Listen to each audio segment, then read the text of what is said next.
Olá, seja bem-vindo ao podcast Minha Lição de hoje. Estamos na sexta-feira, dia 4 de dezembro de 2020 e iremos fazer aqui uma breve recapitulação do estudo da lição.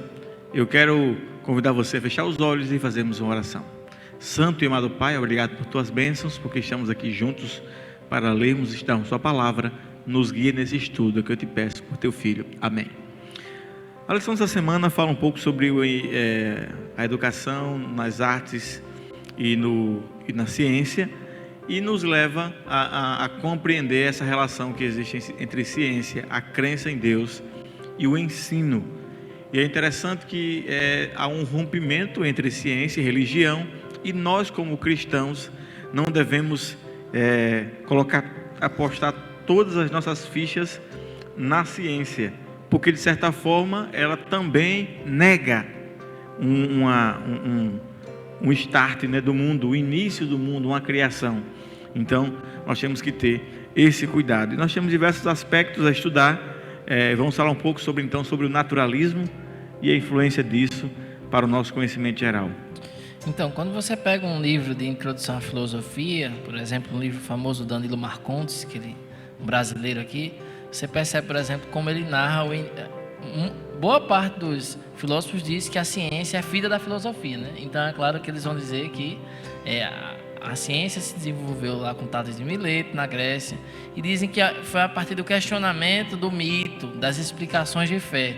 Então, desde o início da história da filosofia, geralmente se abandona o elemento fé e se nasce aí o que a gente chama de naturalismo científico, que é o abandono completo da fé, né? E agora a aceitação de um dogma científico, né? Chamado de naturalismo, que é a crença de que todas as coisas, todos os fenômenos, eles devem ser explicados com base nas leis naturais. Mas isso é uma questão muito problemática, porque nem tudo pode ser explicado com base nas leis naturais. O naturalismo, em certas áreas da ciência, ele acaba servindo, mas em outras não. Até mesmo quando ele não dá conta de explicar, ele acaba sendo enfiado, ele acaba sendo injetado, inserido ali nas explicações.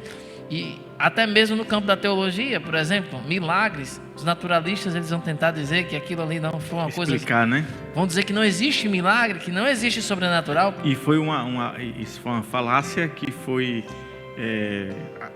aderida pela teologia, uma teologia mais recente, né? Um método mais recente chamado de crítico histórico. Então, essa ideia em que a ciência podia se coadunar com a Bíblia, que o milagre não foi sempre um milagre, foi uma junção ali de eventos naturais, que é isso, naturalismo, né? Foi uma sequência de eventos naturais e não, de fato, um milagre. Nós não cremos nisso, nós cremos na intervenção de Deus na natureza. Ele solapa as bases, né, da crença cristã de um Deus interventor, porque ele relega todos os fenômenos a meras relações causais da natureza. Deus, ele não pode ter causado um fenômeno, não aconteceu um milagre. Os naturalistas, eles se opõem radicalmente à visão de um Deus criador. Interessante, pastor, é que muitos cristãos têm aderido ao naturalismo, de modo inconsciente ou consciente, têm concordado com cientistas naturalistas, e a cada vez que eles ganham espaço, eles empurram para lá a crença no Criador. Nós devemos ter muito cuidado com o naturalismo, porque adotar o naturalismo como um pressuposto é escravizar a teologia a uma filosofia humana. O naturalismo ele deve ser uma via de explicação. Existem coisas na nossa vida que estão ao nosso redor acontecendo que nós podemos aceitar a explicação naturalista. Por exemplo, sobre a chuva. A gente não precisa acreditar que existem anjos chorando, né? A gente acredita que existe um ciclo, né, de leis que explica. Isso é o naturalismo em prática. Muita coisa que acontece ao nosso redor, a gente acaba relegando esse discurso do naturalismo. Mas nós temos que ter uma convicção, a crença de que existe sim uma atuação que foge à lógica natural. Quando acontece um milagre, alguém doente, com câncer, nós temos que acreditar que nós acreditamos nisso. A Bíblia fala sobre isso, num Deus que ele contraria as leis que estão em vigor. Eu não diria que ele transgride, pastor, mas eu acredito que existem leis que nós não conhecemos e Deus que ele coloca em atuação que neutraliza outras.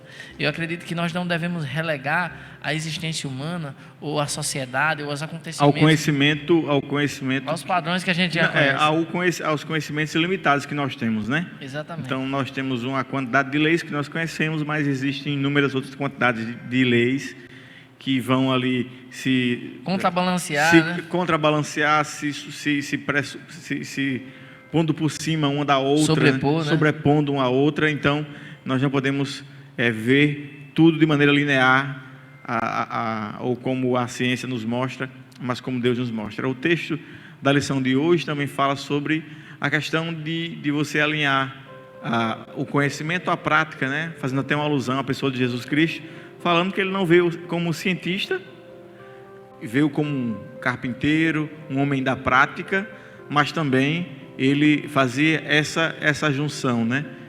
O próprio Cristo usava a natureza e a lei da natureza para mostrar que ele era Deus, para fazer, executar o seu ministério.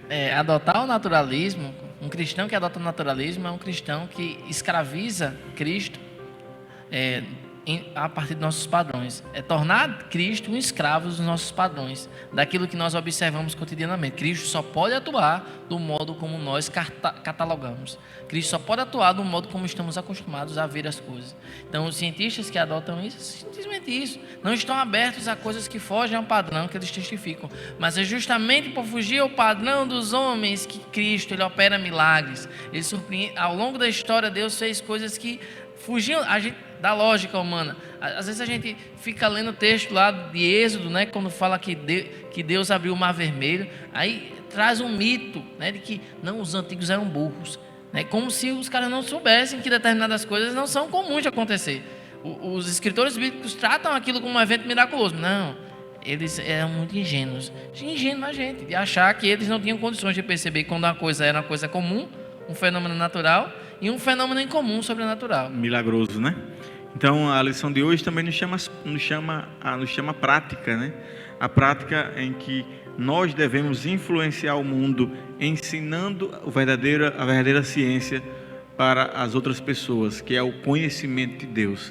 Olha, foi muito bom essa semana você ter participado conosco, que amanhã você tenha um ótimo estudo da lição da Escola Sabatina. Um forte abraço e até o próximo podcast.